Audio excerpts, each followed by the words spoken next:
បាទគ្រប់ជំរាបសួរបងប្អូនអរគ្នានេះរូបយើងទៅធ្វើហើយទៀតបងប្អូនហើយនេះមានឧបករណ៍វិលតាមចូល stop ទៀតបងប្អូនហ្នឹងសម្រាប់បងប្អូនដែលចូលចិត្តលេងបាក់សីហ្នឹងហើយ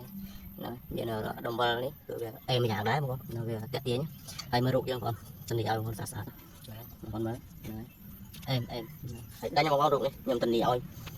100% បងប្អូនត្រូវការតាក់ទងខ្ញុំបានហើយធានាឲ្យបងប្អូនស្រុកខ្មែរគេទៅគឺបើដាច់រូបឃ្លុំរូបមាត់ទឹករូបអីក៏ដោយហើយនេះសិតប្រភេទរូបកាយបងប្អូនមិនមែនរូបជ័រដូចខ្ញុំធ្វើមុនទេបងប្អូននៅរូបកាយនេះវាធន់ល្អហើយវាចូលចិត្តវាចូលជុលវាចូលវាយមិនក៏ដោយក៏អត់ខូចដែរបងប្អូនហ្នឹងហើយបងប្អូនមើលរៀងហើយមានតែមួយម៉ូតហ្នឹងទេបងប្អូនព្រោះម៉ូតហ្នឹងយើងលេងដេញអញ្ចឹងយើងធ្វើតាមមួយម៉ូតហ្នឹងទេអត់មានម៉ូតផ្សេងទេបងប្អូនបាទបងប្អូនឲ្យមើលស្តង់ដារហ្មង